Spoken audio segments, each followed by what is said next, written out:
babamın baş dinciyem, elimde kılıncıyam. Ben babamla zenginem, olmasa dilenciyem.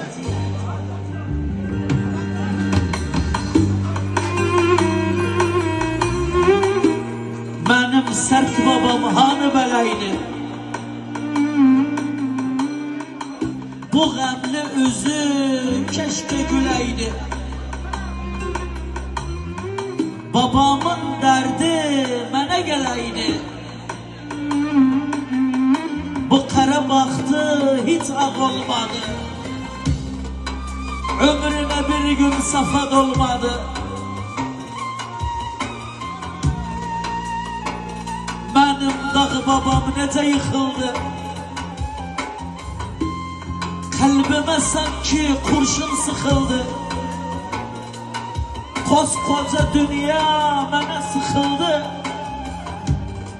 Bu kara baktı hiç ağ olmadı. Aradı şansı ama bulmadı.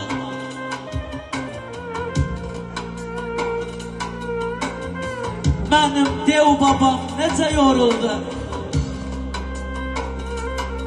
İnanmam bir gün kolu vuruldu.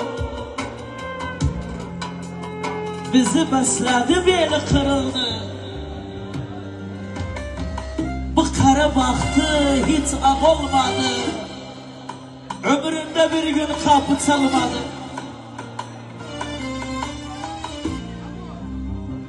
Babamı hasta görmez olaydım. O hanin kalbini yormaz olaydım. Çok yevlin kırdım ah, kırmaz olaydım. Bu kara baktı hiç ağ olmadı. Ardım atmağa gücü kalmadı. Babamın dili anmır ismim. Fırçası düştü etmir resmim. Babamsız nedim aşireti kısmım. Bu kara baktı hiç ağ olmadı. Ölüm yakasın tuttu salmadı. İrad baba ona. Can verdi babam belimi kırdı. Azabı çekmeği içerim yirdi. Özüyle kabra yarımım girdi. Bu kara baktı hiç ağ olmadı. Bu sefer gitti geri gelmedi. Bu sefer gitti geri gelmedi. Bir baba bab oyuptu bir baba. Keşke ben de olaydım babam kimin bir baba.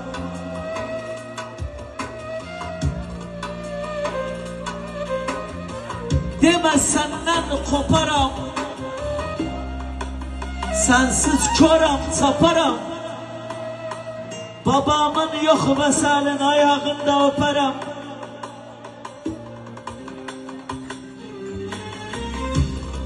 Düz diyen söz babamdı. Can ciğer göz babamdı. Demen işini yanısan o giden öz babamdı. Demen işini yanısan o giden öz babamdı. Allah affetsin yetinen babaları, Allah saklasın kalan babaları, Allah şifasını versin hasta babaları. Mikrofon